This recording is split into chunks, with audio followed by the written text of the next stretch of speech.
الله تبارک و تعالی فرمایي وی کم خلق چې متقیان دي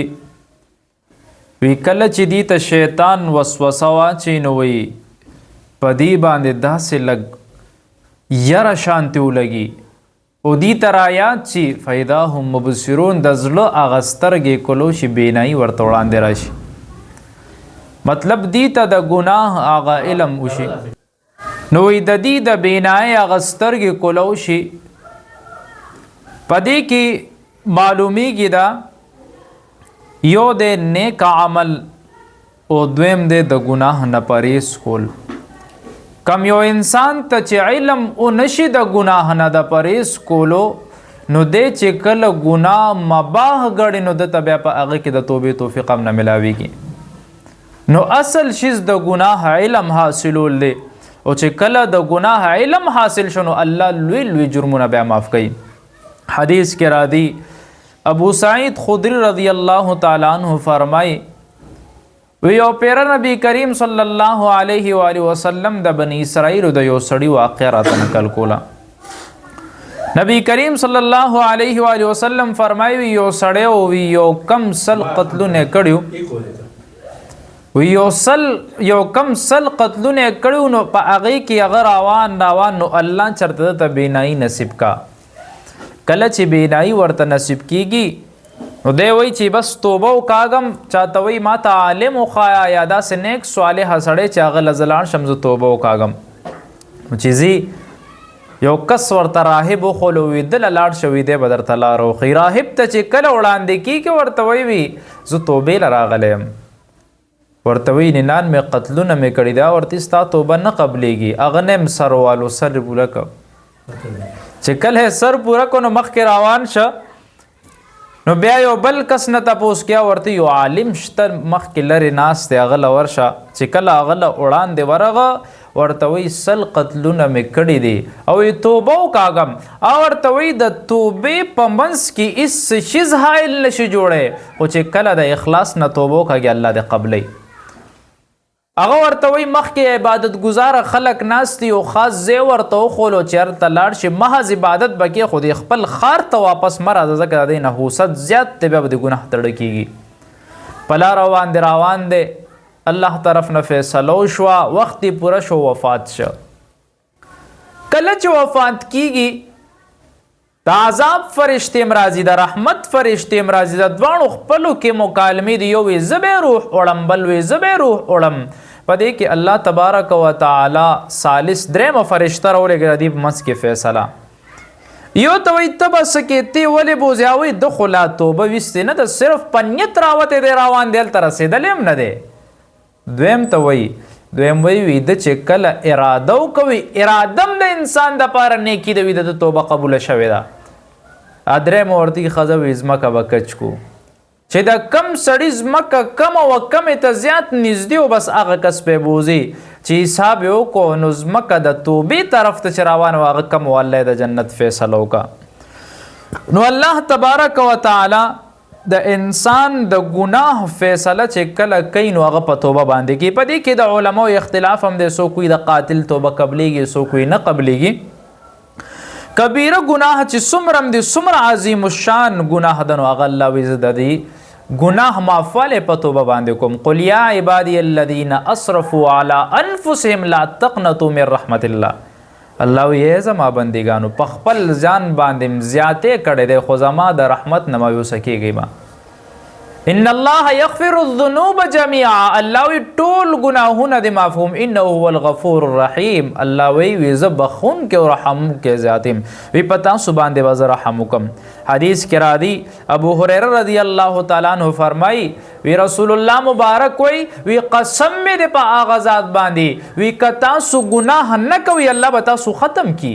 وی هغه یو مخلوق به پیدا کی چې کم گناه کوي د هغې نه پس ته الله ته کینې د بخشش طلبګار چې الله ته به ګناه معاف کړي نو الله ته ستاسو ضرورت نشته الله ته د هغه بندګانو ضرورت دی چې گناه کوي گناه نه پس ته الله ته کینې توبه وکړي حضرت عمر رضی الله تعالی عنہ فرمای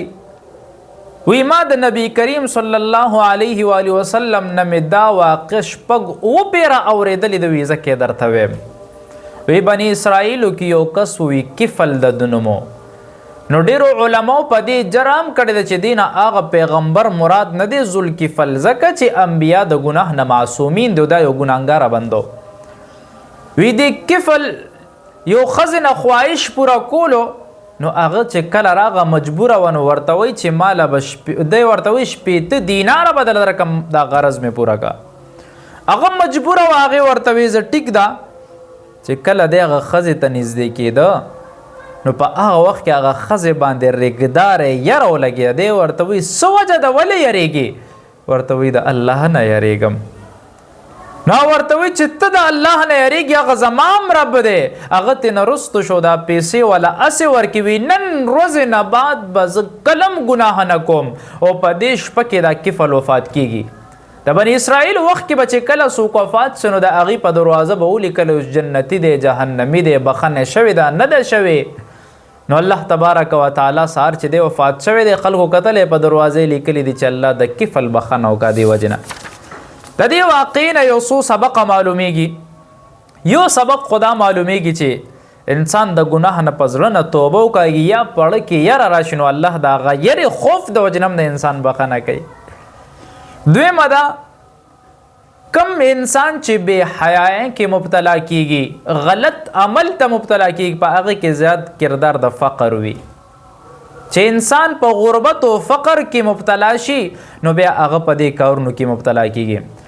نبی کریم صلی الله علیه و آله وسلم د دې وجنه د فقر نه پناه غوښتې ده، او صحابه کرامو ته هم دعا کړې ده. هغې ته وایي چې تاسو د فقر نه د بچ کېدو دعا کوئ، او د ظلم نه د بچ کېدو دعا کوئ، چې تاسو په فقر غربت کې مبتلا نه شئ. بعضې علما دا وایي چې افضل فقر دی، خو هغه فقر هغې په یو بله زاویه ورته ګوري، هغه خبره د صبر او د تحمل وجه ده. یحیی ابن معاذ رحمه الله له یو فیصله راغه، هغه فیصله چې ونه هغه د فقر او د غنا په منځ کې وه. هغه ورته وی سبا د قیامت په ورځ باندې به وي تاسو نه تپوس د فقر او د غنا باره کې نه کیږي، بلکې تاسو نه چې تپوس کیږي، تاسو نه به د صبر او د شکر په بنا باندې کیږي. ګوره فقر او د مالداری دا عیب نه دی، بلکې کله الله یو نعمت درکې، په هغه نعمت باندې د الله شکر ادا کول دا اصل شیز دی. درېمه خبره د دې نه چې معلومیږي، نو یو حسینه گفتگو معلومیږي. کله چې چا سره خبره کې، نو د خبرې انداز بدلوه. هغې کې خبره ډېره سپکه سپوره مه کوه، په کنایي الفاظو کې کوه چې د بې حیایۍ خبره په هغې کې وړاندې نه راځي. څنګه نبی کریم صلی الله علیه و وسلم په دې حدیث کې بیانوي، کلما قعد منها مقعد الرجل من امرأته. وی څنګه دا سړی د ښځې ته هغه حالت کې کېناستو چې څنګه خاوند خپلې ښځې ته کېني. نو څومره د حیا الفاظ الله رسول استعمال که، نو چې څومره د حیا الفاظ استعمالې، نو هغه عمره به په هغه الفاظو کې نظافت هم وي، اسلوب او بلندۍ طرف ته مایله کېږي. دویم ګناه پرېښودل، چې کله انسان د ګناه د پرېښودو اراده وکړي، نو الله تبارک وتعالی دله نیکي ورکوي. په حدیث کې راځي، نبی کریم صلی الله علیه و آله وسلم فرمایي، وی کله یو بنده ګناه اراده وکړي، نو وی فرشتي الله ته وایي چې الله دې بنده اراده کړې ده، الله ته خو پته هم ده، خو بیا هم دې هغې تپوس کوي. الله تبارک وتعالی فرمایي، وی د ده اراده مه لیکئ. وی د دې چې کله ګناه وکړي، وي هغې نه پس ته دا ګناه یو ګناه ولیکئ، خو وی که د دې ارادې نه توبه وویسته، په دې وله نیکۍ ورکوي. حالانکه ګناه یې کړې نه ده، محض اراده وکړه، خو چې د ارادې نه دې توبه تایب کېږي، نو الله په دې باندې هم دله یو نیکي ورکوي. بل خبره د شکر په لحاظ سره، حدیث کې راځي یو درې کسانو درې متنازعه کسانو، ابو هريره رضی الله تعالی عنہ فرمایي، وی یو بیمارو، وی هغه برګې مرض والو، ټول وجود یې برګو. دویم چې وی هغه ګنجې او درېم ړوند، وی دا برګ مرض والا له یو فرشته راځي، امتحان دی پې. ورته وی څه دی په زړه ارمان دی؟ وی خلک راته سپکې سپورې وایي، وی ارمان مې دا دی چې دا مرض مې ختم شي. هغه ورته دعا کړې ده چې په وجود ول الله سراخ کړی د مخکې نه زیات ښکلی شوی دی. وی مال دې کم خوښ دی؟ وی روخان مې خوښ دی. یو اوښې وله اوښی ورکړې ده، او د هغه د 9 میاشتو حامله وه. وی دا ول الله به دې مال کې برکت واچي. تلې د بل گنجي نه ورغلی د څه چلې یاره دا خو یو عیب دی دا وختم د الله طرف نه ګوره یو حسن دی د سړو د پارم دی د ښځو د پارم دی ځکه رسول الله مبارک اکثریت وخته ساتلی دی وفرا لما جمعه درې واړو حالتو کې اکثر به وختو د هغې خیال به هم ډېر زیات ساتلو هغه ویښته نه چې ببر صبر یو سپږې پکې وي او نیم دې خوا الوتې نیم دې خوا نو د ویښتو خیال به هم ساتې نو دی وی ویښته مې نشته عیب دی راکې څوک راته سال قاباتو سره نوم اخلي څوک سا اخلي نو په سر یې والا لاس ایښی دی نو ویښتې راغلی دي وی کم مال دی خوښ دی وی یاره وي غواګانې مې خوښې دي نو غوی والا ورکړی دی ویزه الله دې پکې برکت واچوي دریم کس له تلې دی نابینه دی فرشته ده ورته وی سار مان دی وی یاره په سترګو ړوند یم وی زه یم چې دا سرو شنو سپینو پیژنم چې دا څه ته وایي هغه له په سترګو لاس راکاږلی دعا یې کړې ده الله تبارک وتعالی وله بینایي ورکړې ده بیا ورته صدق وخت یاره ګډي بیزي بس ولې ورکړې ده دعا یې ورته کړې ده تللی دی ته وخت تېرېږي وخت نه بعد چې کله راځي نو دې وخت کې یو له ورغه د پیلني نه ورغه ورته وی یاره وي ته الله برک پیدا کړی وی وی بیا تا ته یو کس دعا وکړه مال در کو زه فقیر سړی یم مسکین یم سراسر شته نه د هغه په وسیله درنه غواړم سره له راکړه او تی پاسه مړه وي تا خو زما بېعزتي وکړه وی زه خو همداسې ښکلې پیدا شم ابدي خان یم موږ په زموږ د پښتنو خبره وي چې په نسل کې ټبر کې خاندان را روان یو نا ورته زوی الله دې هغه څه چې څنګه به مخکې حالت وي دې ته لاړو په د امتحانو مالم ته لاړو وجود هم هغه شانته شو دویم ته وي دویم ورته وي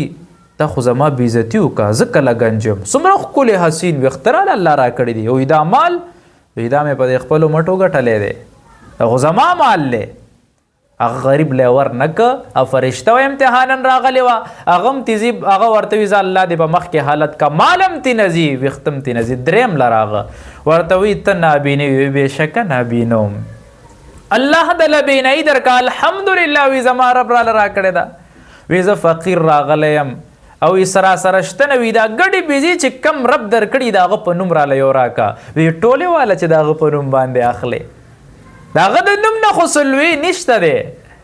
ورته وایي زه فرشته وم امتحانا راغلی مخکینې دوه پکې ناکامه شو ته کامیاب شي مال دې برقرار بینایي دې برقرار الله به په دې کې تعالی نور زیات برکت راولي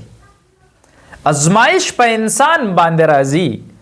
حضرت عیسی علیه السلام ملفوظاتو کې لیکلي دي چې په کم سړي باندې آزمایشي نو وی په د باندې رحم وکړي او چې کم سړي سره د عافیت معامله شوی د الله بهتري ورکړې ده نو وی د ته وایه چې د الله شکر ادا کړي امام غزالی رحمه الله لیکلی دی وی صحت د الله طرف نه ډېر زیات لوی نعمت دی خو وی موږ سره د هغې قدر هله نشته چې صحت راته فری ملو دی او برقرار دی یو کس راغه او هغه نابینه سړي ته ودرېدو چې ډېر زیات غریب یم فقر دی را سره څه شته نه را سره او ورته وی ښځه وي الله دې دله وي 10,000 دیناره درکړي خو الله یې دنه سترګې والي او ورته دا څه وی که دا ټوله دنیا هم راکړي الله دې رانه سترګو نعمت نالي چې کم فری نعمتونه ملو شوي دي نن سبا چې یو سټنټ پاس کړي 100 لکه روپۍ اخلي زړه کې معمولی بیټریانې پاس کړي 40 لکه 50 لکه معمولی د جګر ټوکړه درله لګوي الان کې په هغې کې دی درته دا ولیکي چې دی کې ګورې ګرنټي نشته چې بچ پاتې شي او یا 80 لکه روپۍ د نه اخلي موږ سره د نعمت شکر نشته چې کله د نعمت شکر ته نه ادا کې نو الله تبارک وتعالی هغه نعمت تا نه اخلي مور عائشہ رضی الله تعالی عنها فرمایي وی رسول الله مبارک به د عافیت دعا ډېره زیاته کوله وی الله وی ما سره د عافیت معامله وکړي اسامه بن شریک رضی الله تعالی عنه فرمایي وی نبی کریم صلی الله علیه و آله وسلم له یو باندې چې راغه وی یا رسول الله ورته وی دوايي استعمالولی شو ورته وی دوايي به خامخا استعمالوي الله د هر یو مرض دپاره دوايي پیدا کړې ده وی سوای د یو مرض نه وی کم مرض دی یا رسول الله وی هغه بوډاتوب دی وی چې په انسان کله ضعف بوډاتوب راشي نو واپس ځوانۍ طرف ته نشي راتلی یو ځل نبی کریم صلی الله علیه و آله وسلم د یو کس تپوس لاړو حضرت انس رضی الله تعالی عنه روایت منقول دی چې لاړو وی هغه داسې کمزوری شو لکه د چرګې بچي غوندې بالکل کړس کړس وړوکی نری شوی نبی کریم صلی الله علیه و آله وسلم صاحب کشف ورته وی څه دعا کې وی زه دا دعا کوم یا رسول الله چې الله کم عذاب په آخرت کې راکړي الله په دنیا کې راکړي خو آخرت ته د ټینګ نیم. نبی کریم صلی الله علیه وسلم ورته سبحان الله وی ته د عذاب ته د ټینګې څه وی ته خو نشې زمایلې ورته وی الله نه دا دعا کوه چې یا الله په دنیا کې د خیر معاملو کې د بلای معاملو کې د عافیت معاملو کې په آخرت کې را سره د خیر او د عافیت معاملو کې او الله د جهنم نه په امن کې وساتي. بیا نبی کریم صلی الله علیه وسلم ورته دعا وکړو هغه الله صحت ورکړ. په یو روایت کې راځي نبی کریم صلی الله علیه و آله وسلم وی د حدیث سره منقول لا ورته وی د لالچ نه ځان وساتي دي دوه کسانو لالچ کړو وی زکه وی کم سړی چې ظلم کوي د قیامت پر ورځ به ظالم سړی په تاریکیانو کې او وی بخل مخکینی قومونه هلاک کړي وی هغې ناحق قتلونه شروع کو او وی حلال شیزونه ځان د پاره حرام شیزونه ځان د پاره حلال وګڼل وی الله د هغې د وجې نه هغه مخکینی قومونه هلاک کړي. نو چې سوال کوئ د عافیت کوئ د فقر نه د بچ کېدو سوال کوئ چې الله فقر غونتې لوی امتحان نه مونږ وساتې. واخر دعوانا الحمدلله رب العالمین.